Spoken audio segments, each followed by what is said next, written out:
quite a condensed period of time. So just by way of starting an introduction, my name's John. I'm Head of Membership and Operations at the Council of Deans, and obviously been quite involved with the Student Leadership Programme. My colleague Felix is behind the scenes making Zoom work for us, and obviously Rachel is here as our speaker for today.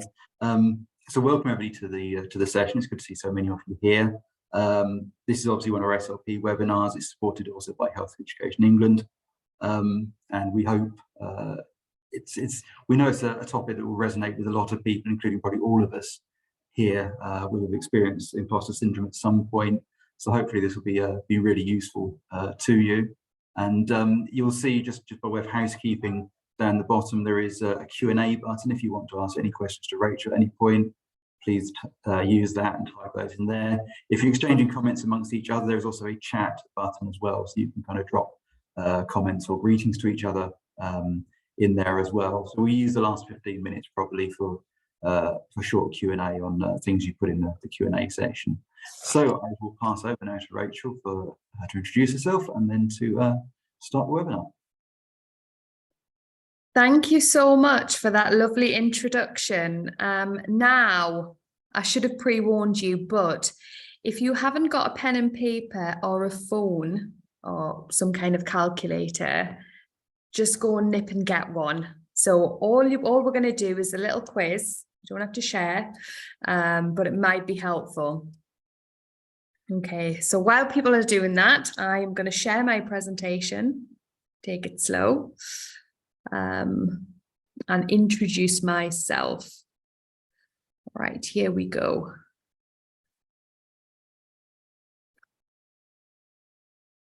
Now, from beginning. Can you see that okay, the slides? Great.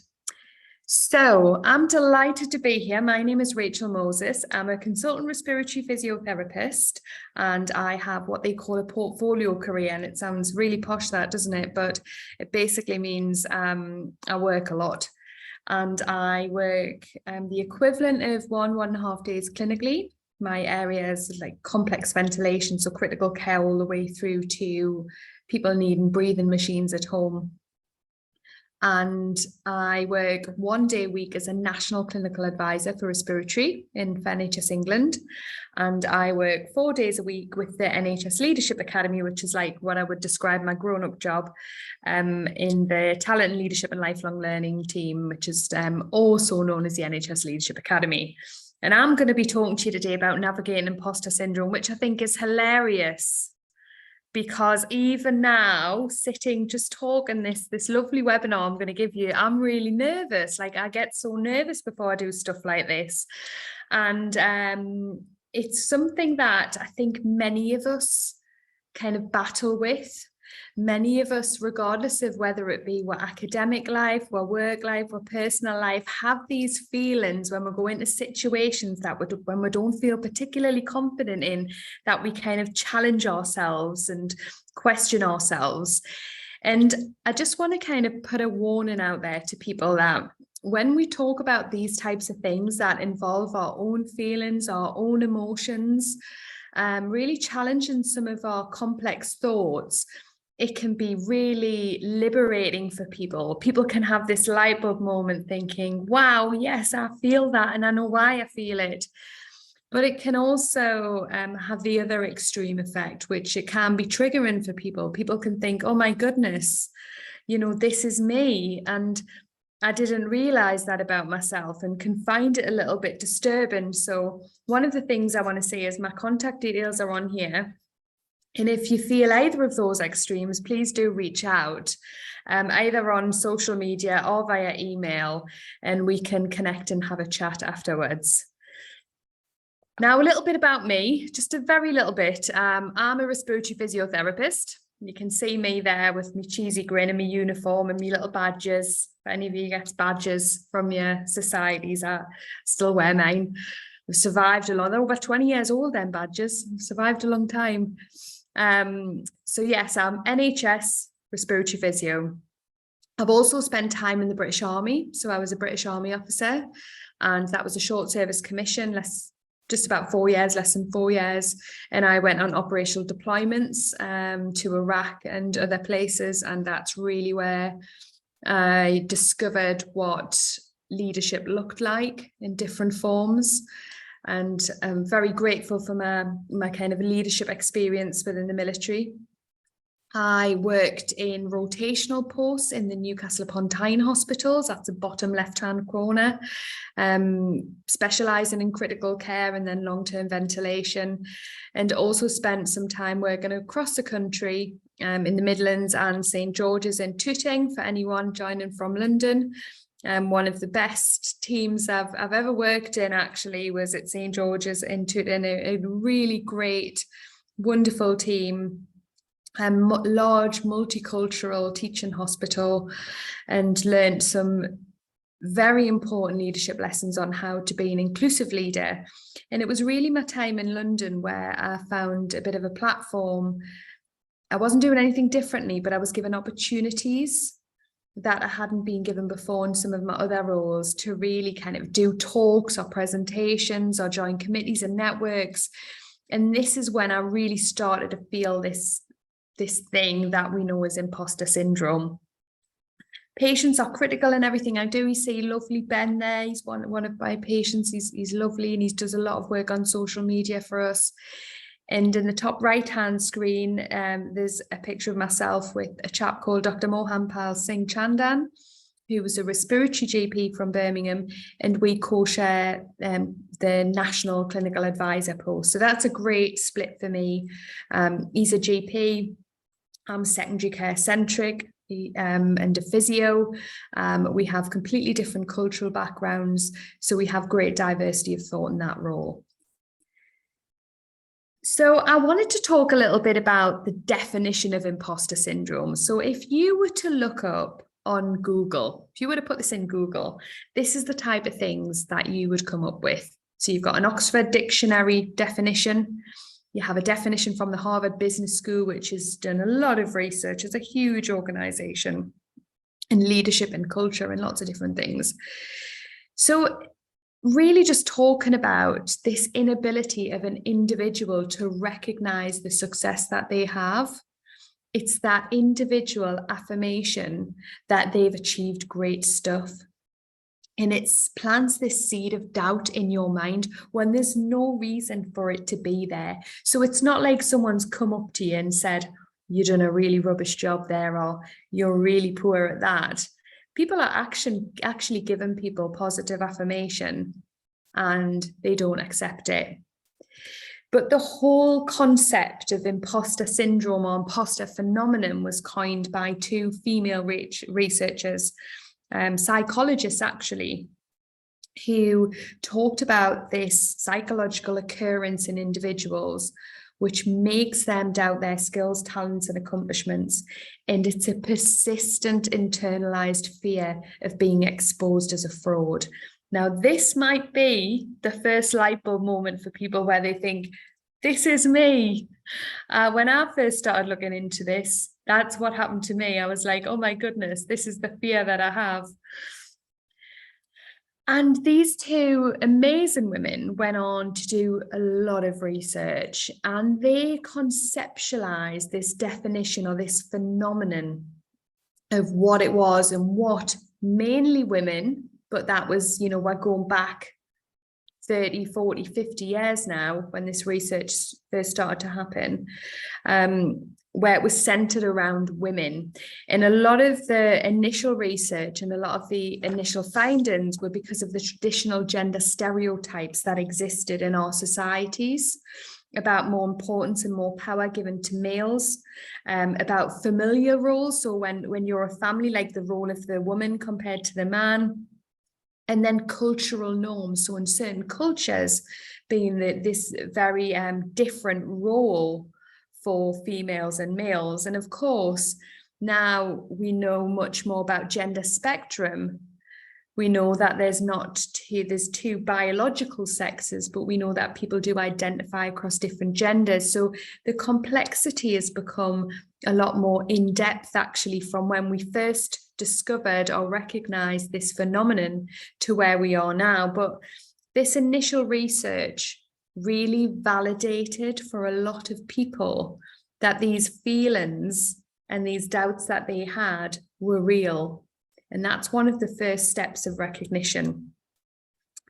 Now, what these researchers went on to do, particularly Clance, she designed an imposter person scale. And I want to take a few minutes, probably going to take about 5 minutes, to take you through this scale. And what you need to do is think about the questions that I'm asking, and you need to rate yourself on a scale of 1 to 5. Okay, so each question, and you do not think about these questions in detail. It is the first thing that comes to your mind. This is how a lot of these tests work. You can't have detailed thought analysis. It's just what comes into your mind. Okay, and we're going to, and you don't, this isn't compulsory to do, you don't have to share your score. This is something, if this is starting to relate to you in any way, and you want to know if you have imposter syndrome or to what degree, this is how we find out. Okay, so the first question. I have often succeeded on a test or task, even though I was afraid that I would not do well before I undertook it. So I have often succeeded on a task that I was afraid to do. 1, not at all. 5, very true. I can give the impression that I am more competent than I really am. I can give the impression that I am more competent than I really am. I avoid evaluations if possible and have a dread of others evaluating me. I avoid evaluations if possible and have a dread of others evaluating me. Question 4. When people praise me for something I've accomplished, I'm afraid I won't be able to live up to their expectations of me in the future. When people praise me for something I've accomplished, I'm afraid I won't be able to live up to their expectations in the future. Question 5. I sometimes think I've obtained my present position or gained my present success because I happen to be in the right place at the right time. I sometimes think I obtained my present position or gained present success because I happen to be in the right place at the right time. Question 6. I'm afraid people important to me may find out that I'm not as capable as they think I am. I'm afraid people important to me may find out that I'm not as capable as they think I am. Question 7.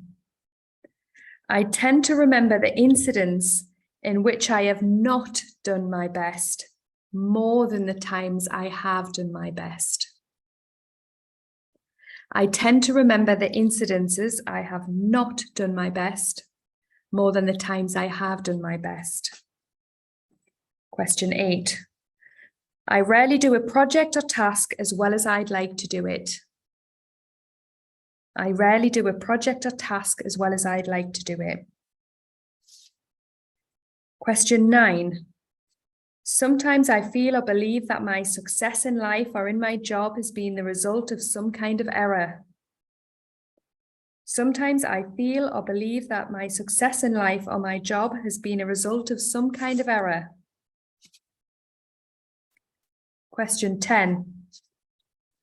It's hard for me to accept compliments or praise about my intelligence or accomplishments. It's hard for me to accept compliments or praise about my intelligence or accomplishments. Halfway, everyone. Question 11. At times I feel my success has been due to some kind of luck. At times, I feel my success has been due to some kind of luck. Question 12. I'm disappointed at times in my present accomplishments and think I should have accomplished more.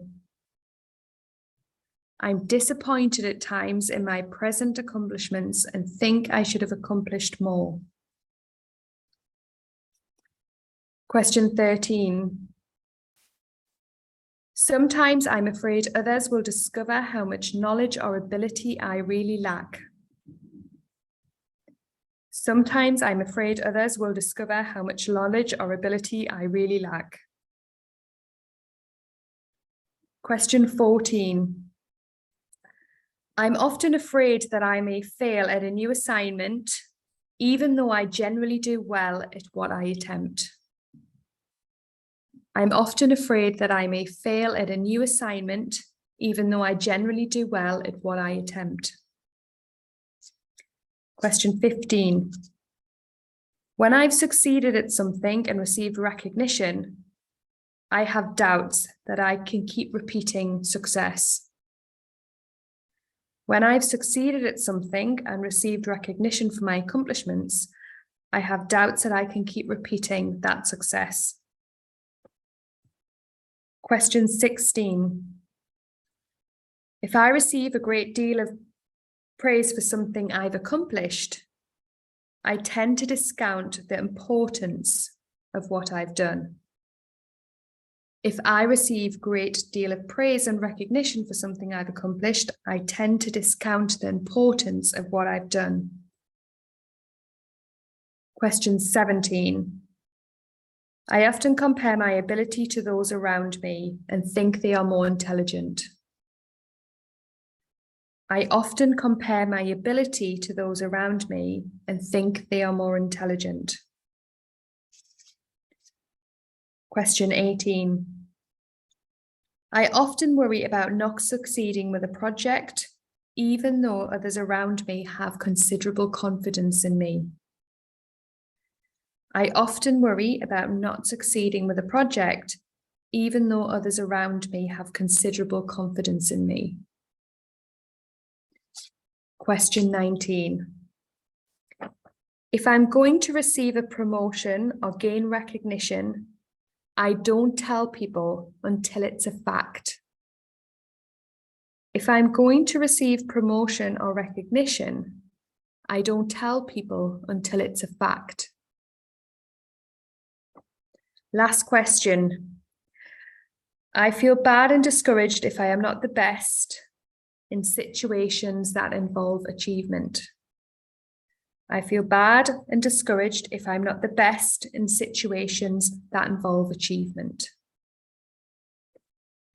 Okay, I'm just going to give you a minute now to add your scores up.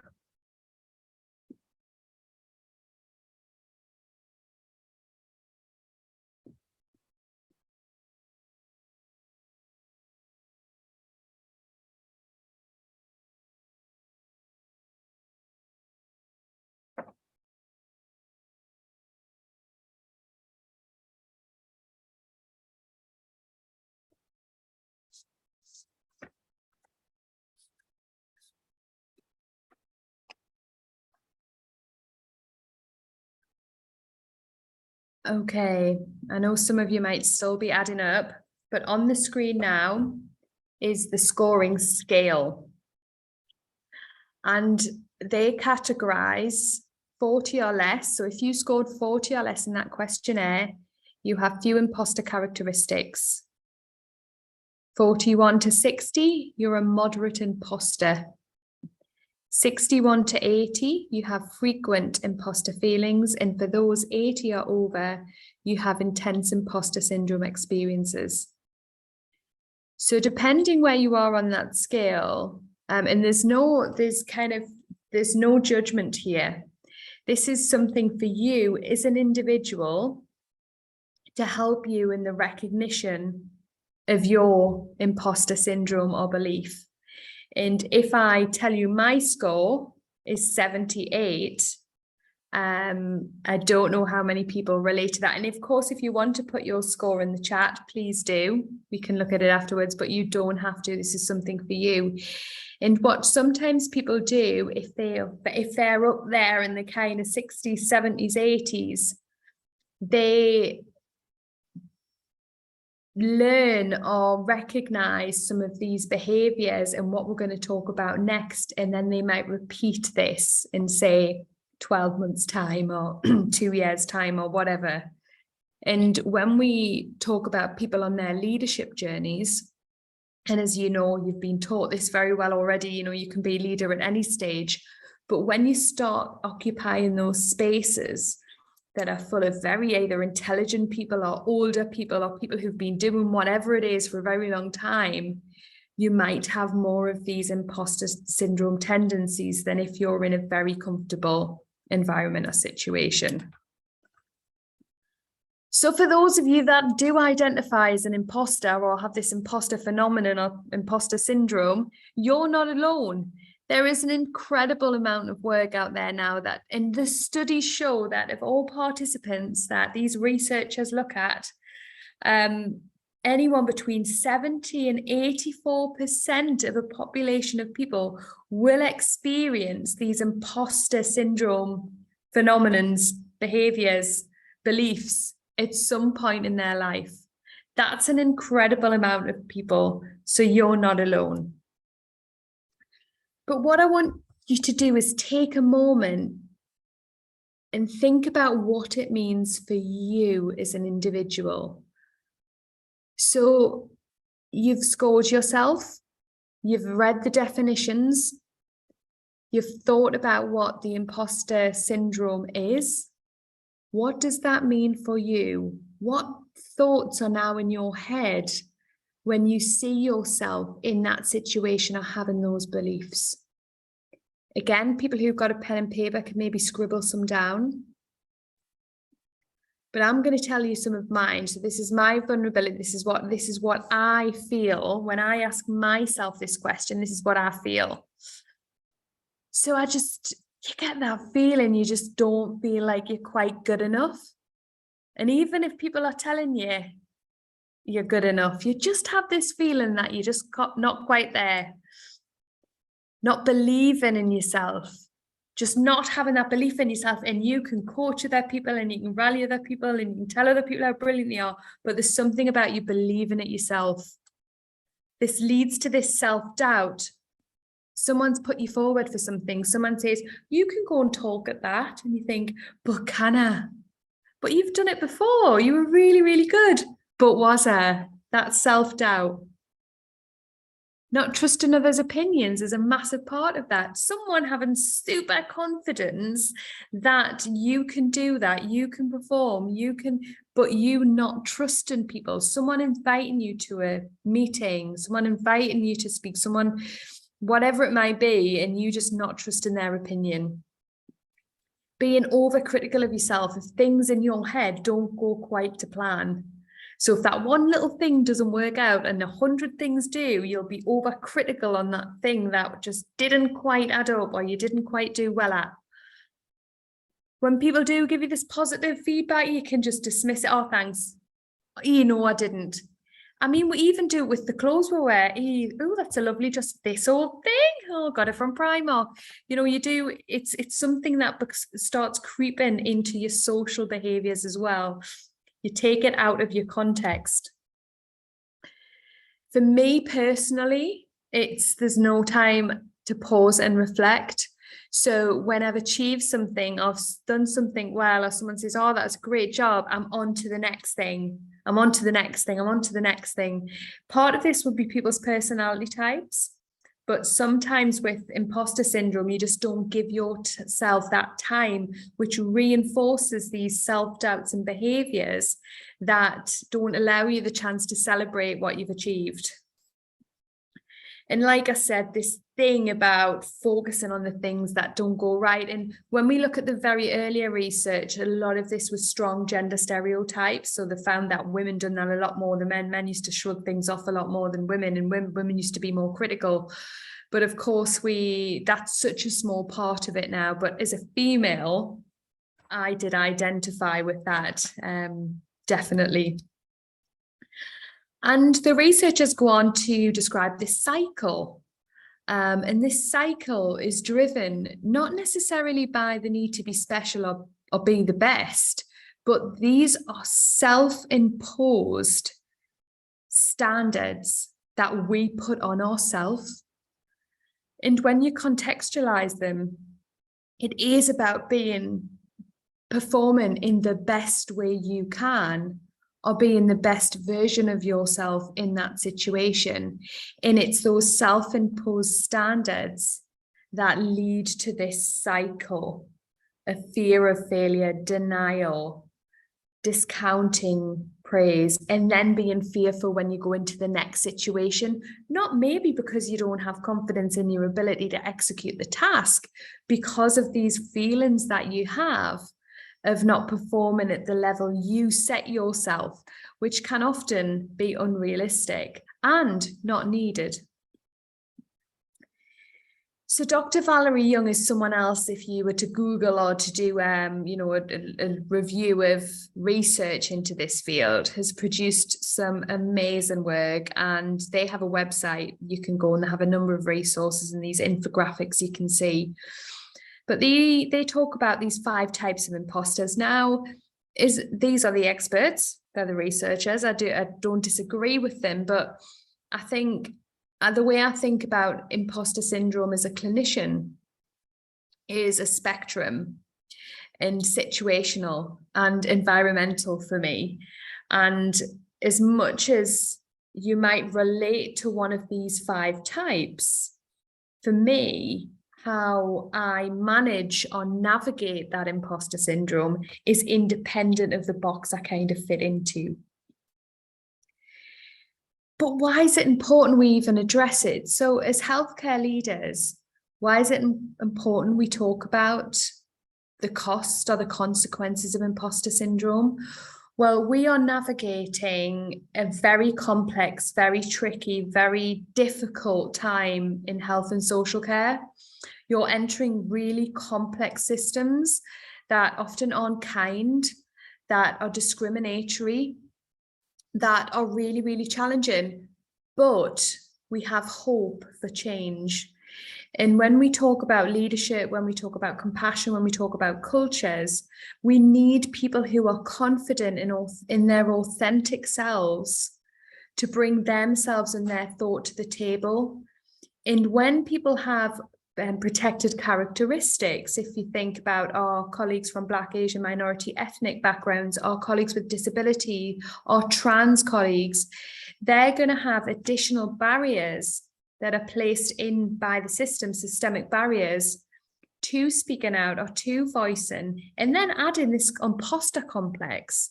It becomes even more challenging. So why is it important we address imposter syndrome in the context of leadership? It's so important, and this can be done at individual level, but it can also be done at system level as well. So I am not going to be able to give you a magic bullet today, or a magic pill, or a magic line, one-liner that will help you overcome your imposter syndrome, because I clearly haven't overcome mine. But what I can tell you is little nuggets that I've picked up in the way. So do you have someone ask you how you're doing, or do you have someone who says, great job today, and you say, yeah, I'm fine, thanks for that. And in your head, you've got all these little voices that are telling you something else, and you almost have this mask up. For some of you, you might have this big dark cloud behind you that is ready at any time to tell you what a bad job you're doing, or tell you that that wasn't quite right. Do you have this kind of, chimp on your shoulder that's kind of, saying these words to you, or it's not even words, it's just this feeling? Are you one person behind a closed door and another person out of it? Do you have this facade? Do you have this feeling of not being able to be your authentic self because of fear of people's perception of you, fear of failure, fear of not belonging? This is all intertwined. And for some of you, you might wear this mask, this hypothetical mask when you're in certain situations to protect you. And for some of you, you might have lots and lots of different elements of this. So how do we overcome this? Well, again, going back to Pauline Clance's work and combine that with Valerie Young's work and the team, they have these 7 kind of coping mechanisms, these unconscious behaviors we might give ourselves but also how they can work to our advantage. This is my thought. So I'm giving you my personal flavor on this now. When I talk about these 4 steps that can help you address and overcome your imposter syndrome. So the step 1 is recognition. It's about understanding why you have these feelings. If you go into a situation you've been invited into, someone is asking you to come into that space because they value your thoughts, your opinions, your presence, your being, and you don't accept that, you don't agree with that, you challenge that in your head. Why is that? It's going to be different for everyone, but for me, it's definitely that fear of failure, embarrassment, saying the wrong things. It's just that self-doubt that comes in. So then I understand why I have this certain feeling when I go into that certain situation.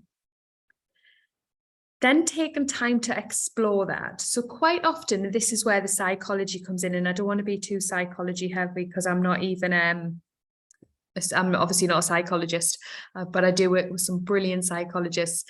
You know, taking the time to really understand, has it been a previous life event or something in a certain other situation that made you feel like that?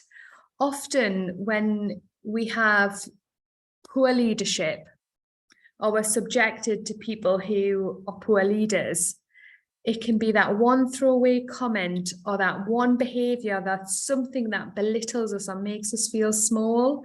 It makes us feel anxious. It makes us feel devalued. That is one situation, probably in a million, that have happened to you in your life.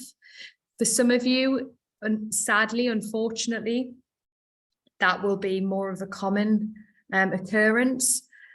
But really taking time to explore why you have those feelings and what contributed to that, and validate them. So often there will be a reason why we feel these certain feelings. So we recognize them, we understand them, we take time to explore them and what they mean, because some of them are realistic fears. It's always, you know, when you are fearful about doing a task because you want to complete it well, it means you care about it. It means you really care about it. But these feelings shouldn't overcome us. They shouldn't keep us awake at night. They shouldn't make us feel physically sick. But they should create a different type of emotion in us.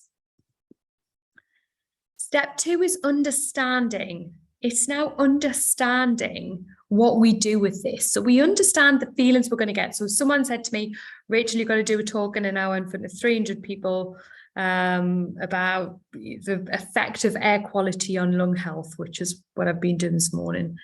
I'd be like, oh my God, this feeling, the cloud would start to come over. And then I recognize it and I say, okay, this is what I'm feeling. Understanding why that happens is the next important step. And what I've done over the years is write it down. So when I've been in those situations where I can feel the cloud coming and I can think, oh my God, I'm starting to panic, I'm starting to hyperventilate, I start to speak louder, I get more Geordie. You know, I think, write it down. And then I can start to see little patterns emerging about when my imposter syndrome and my imposter beliefs come quickly onto me when the cloud starts coming over. Then I reflect on those situations and I think, were they actually that bad? Did they warrant that level of anxiety, those self-imposed standards that I put on myself? Was it warranted? Did it deserve that level of emotion from me? And you can probably imagine 9 times out of 10 it didn't. But here we are again, we still feel it. So you've got to try and change your narrative. So when you start feeling the black cloud, you think, okay, right, I can do this or not. Sometimes you have to do things. It's not in your control not to do them. But you think, okay, let's change the narrative here. Let me take control of the situation. What am I fearful? I'm fearful of someone asking us a question I can't answer. Let's be prepared. This is the next stage. But what am I actually fearful of in that situation? I've reflected. What was it? If it's things like, I don't feel good enough, validating those feelings is step 1. But then how you respond to that is step 2. Because you have to have that belief that you are good enough. Somebody's asked you to do a task that they believe you're capable of doing. And that is understanding the power of someone else's opinion and belief in you. And sometimes we just don't make that connection. Step 3 for me is being prepared. And I'm a proper last minute Annie. Like, I will do everything by the skin of my teeth. I'm that person running down the train platform as the doors are closing. I'm the person putting my mascara on or my magnetic eyelashes, like, as I go out the door. Like, I'm that person. But so this part for me is really difficult. But if you're prepared for these situations, you know the black cloud's coming, you know that this imposter syndrome is going to kick in, it can really, really help your dealing or your managing of yourself. A lot of the time for me personally, it's going to be different for everyone, it's situations. So, you know, I occupy a lot of spaces with a lot of white male doctors with power and privilege. And I'm not a white male doctor. And I'm quite common. So a lot for me, it's known my situation. It's known the context of why I'm there.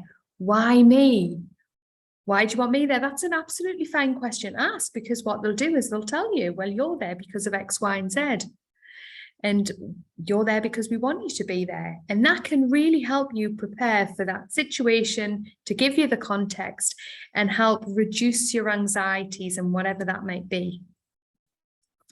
I don't do this very well, but there's a woman called Beverly Powell, and she's on, for those of you on Twitter, she's on Twitter, and she's an amazing, amazing woman. She's like a coach, like this, one of these life coaches, and she's got us journaling, and she's got us like with the little books where you write your feelings down. You know, I'm an ex-rugby player, Geordie, like, you don't do stuff like this, but these positive affirmations that you can give yourself are really, really powerful, because a lot of the time we don't do that. You know, I don't go as far as doing, you know, I am brilliant, I am great, the whole mantra thing. But there's something about being kind to yourself and giving yourself that positive affirmation, especially when you struggle receiving it from other people. And integrity is a massive part of this. So my inclusive leadership journey, so I've had to over, you know, when I talk about leadership, I talk about the journey I've went on as a white British born female with the privilege that I've been afforded in my life, going through a journey where I manage and lead people from all different backgrounds, all different ethnicities, all different walks of life who don't have the privileges that I've had. And I've realized over the years that being honest and open and vulnerable and maintaining my integrity is the best way other people can be their authentic selves as well. And it doesn't matter how many times you get things wrong if you act with integrity. And that's a really important part of imposter syndrome to me, and the complexity of it. It's knowing your values and acting with integrity at all times. And then you embrace. So you embrace this imposter syndrome. And this is probably the thing that people struggle with the most. Believing in yourself, celebrating yourself. Now, social media is actually quite good for this, because a lot of people will post stuff that they've achieved or they've done or they want to celebrate. And I really love that. That's the thing I love about social media. The fact I love sharing people's successes. I love celebrating people. Reward yourself, whatever that may look like. And that's including being kind to you. When you achieve something great, even if it's a small thing, it doesn't have to be massive. It doesn't have to be something that has huge significance to others. But when you've overcome something, when you've got to this stage of the imposter syndrome recognition, being kind to yourself, especially on those days, things don't quite work out. Things don't quite go as you thought they'd go in your head. You know, failure is a word that I struggle with sometimes, because often they're not failures. They're just this self-imposed standard you have on yourself or the situation that didn't quite go that way. It's not a failure. It's just that it didn't go down that path. There's another path. and promote yourself. And I showed you that selfie picture at the beginning with me and Ben. Ben's a patient, and for me, it's promoting you, it's promoting what your profession do, it's promoting us as a health and care NHS workforce. It's really about promoting the power in what you do as an individual, because that, again, is your positive affirmation in yourself to say, I've done a good job here. And how you do that will be individual. We shouldn't have one size fit all. We don't all have to be the loudest in the room. We don't have to be the social butterflies. There's lots of different ways that can happen, and celebrating that difference and celebrating that uniqueness is really, really important. And I want to finish by asking you all, what is your superpower? So when it comes to those with very severe or very extreme imposter syndrome behaviors, I tell people you have a superpower. Everyone does. And for some people, it's difference. For some people, it's about being different. And that difference can often be a barrier. That difference can often be something that holds them back, or they're discriminated for, or they're judged for. But that difference is beautiful. And when people recognize that, and they work in a system that recognizes that, and it enables things, it brings that diversity of thought, it brings that difference of opinion, it allows things to be viewed through a different lens, that becomes a superpower, because you have that other people in the room won't have. And that's your reason to be there. And when I think about my superpower, I think about it in situations. So at the moment, I'm sat in the British Thoracic Society because I needed somewhere to do this lecture. I'm on the move today, and I'm currently president. And I'm the first non-medical president of the society. And that's a superpower for me, because that's going to then enable, empower, encourage other people to follow in my footsteps, not fill my shoes, but follow in my footsteps. And that for me is a really, really important part of what I do, and that positive affirmation I give myself to say, yeah, you've done a good job there. So I think I'm bang on time, which is pretty unusual for me. But this is my superpower outfit, and I don't know the average age of the audience, but this is a character called She-Ra. You can Google it, He-Man and She-Ra. And for my 40th birthday, I know I don't look old enough, it was 4 years ago, I had a fancy dress party, and I dressed up as She-Ra, and I loved every minute of it. She was my girl crush when I was younger, growing up. So that's the end of my presentation. And we've got time for some Q&A, and there doesn't have to be any Q&A, or we can just have more chats, whatever it is. I'm dead flexible. Okay, well, I'll stop sharing. Thanks, is that Rachel. all right? Yep, and you were absolutely impeccable with your timing. We've got one question already, and that's whether you feel imposter syndrome still affects women more than it does men. Oh, that is a great question. So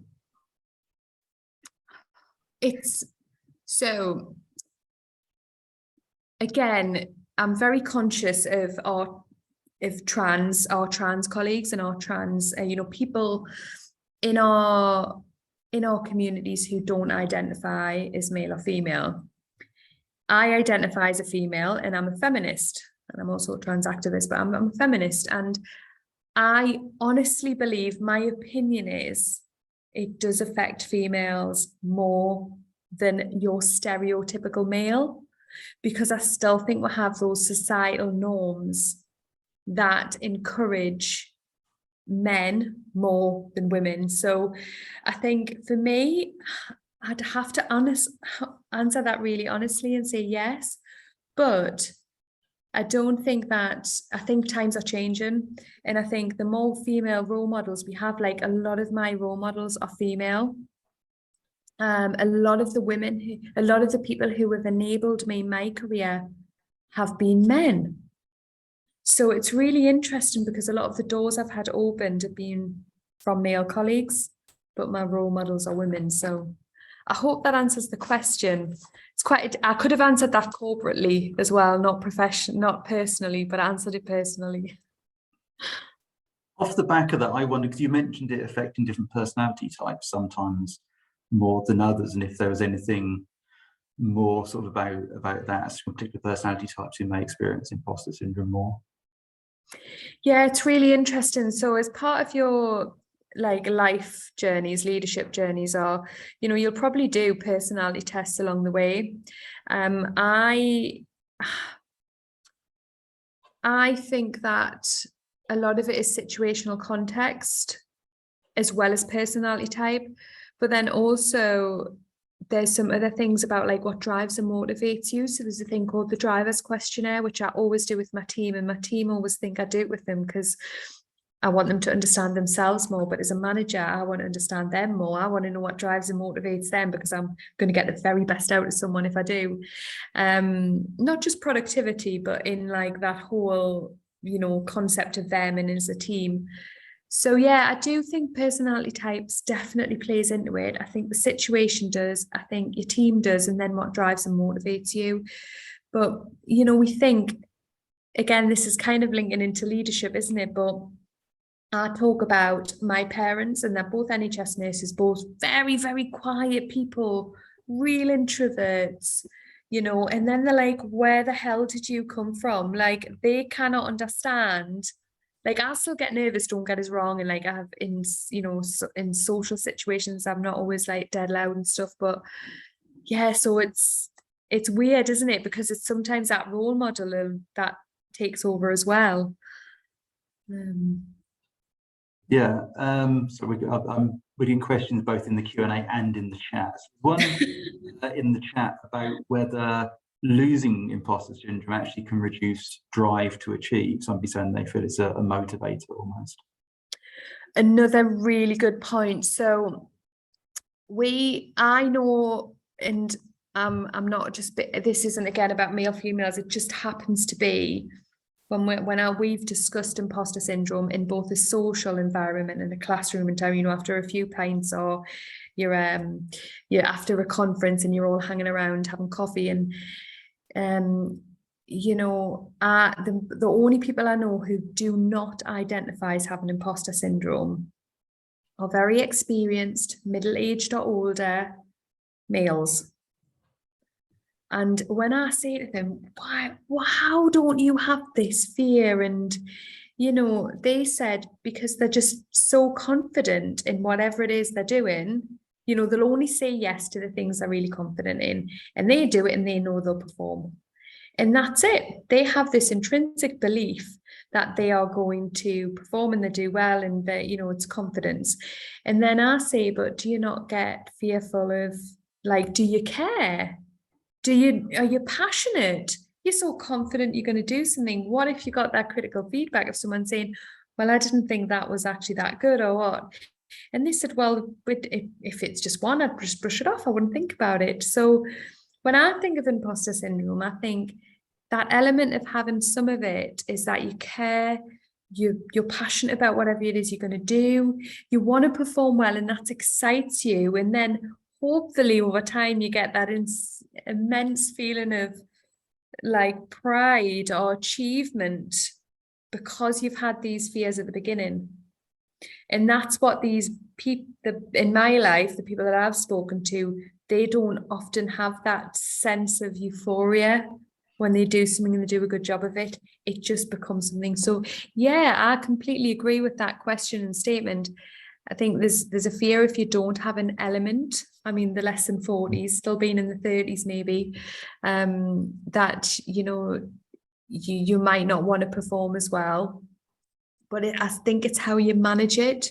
So you have the feelings, but it's how you manage it and control it. And this is like the chimp. You start moving to the chimp paradox with all of this as well. Another question, do you think the imposter syndrome is constructed through internal or external beliefs? Is it nature or nurture? For example, if everyone in society understood the concepts of compassionate leadership, would it be a thing? So I'd link my brain automatically links that into psychological safety. So again, I'm taught because I'm so situational with my imposter syndrome. So if we're in a room and a group environment, a study environment, whatever it is, and we have safety in those people, and we know that compassionate and kind and caring. And I speak from my heart as well when I say this, I have much less fear that imposter syndrome is on the other end of the scale, because I know that I can be my true authentic self, be vulnerable, make mistakes, and it's okay. I'm not judged for it. So I think if we had a whole team system full of people like that, of course, there would be less likelihood of having those extreme imposter syndrome feelings, beliefs, syndrome phenomenon. But the reality of that is far from, achievable in our lifetime, I think. And again, I think that's why for me, a lot of that step 2 or step 3 was about the situation, the context of what you're going into and what you do, and trying to then imagine that, mirror that in your head, zoning on that it's safe. And if it's not safe, find out a bit more information. So who are the audience going to be? Why am I there? What am I doing here? Really? You really want me? And then give yourself that positive affirmation. It's a great question. And I do think if we didn't, I've talked a little bit about some of the bad things about the healthcare world that you're entering, but there's some really great things as well. And it's how we share the great things, like you said, those compassionate cultures. Okay, and we have another question, which is, in order to be comfortable with imposter syndrome, you might have to confront deeply ingrained beliefs about yourself. In your experience, how long does this take to change your own beliefs? Oh God, what, 43 years? No, honestly, another great question. And this is going into psychology land, isn't it? But some people, mentorship is crucial in your journey as healthcare leaders. And when you have a great mentor, if this is a real struggle for you, you talk about the imposter syndrome, and you can really work out together a little bit about understanding these beliefs. A lot of the time they can go back to previous bad experiences in your life, whether it be social, whether it be family, whether it be previous work that you've done, if you're on your second or third career maybe, or so really understanding where some of these core feelings come from does take time. And I mentioned at the beginning, this might be triggering for some people. And with people in my team who've had really severe anxiety related to imposter syndrome, they do need to go in and get more specialist help than from a mentor, like, therapy. For other people, having a mentor and just talking about this. And this is what the research tells us from the 70s. We acknowledge, we recognize the symptoms, and we talk about it, because the more we talk about it and think, you've got it, Michelle Obama's got imposter syndrome, Lady Gaga's got imposter syndrome. Who'd have thought Lady Gaga has imposter syndrome? When you look at all these celebrities and public figures, and you think, okay, I can relate to that, they can relate to me, and they've overcome them. So it can take a lifetime. I know people that have really severe, that they self-identify as having very extreme imposter syndrome but achieve amazing things. And then obviously there's other people that have helped and support that do need to address some of those other difficulties they've had in their life. So I hope that answers your question. So I think that was the last of our questions. Though somebody did ask if you're happy to share the slides from this. Yeah, they're probably too big for PowerPoints. I'll just have to send them in a PDF, but of course, and I can put some little hyperlinks in there about the paper, and there's obviously the score. You can just Google it. But the great thing about a lot of these papers, the earlier research, is that on the internet, like as PDFs, so the authors have just put them up. So yeah. Okay, well, I think that was the last of the questions. I would just like to say thank you, because that was fascinating.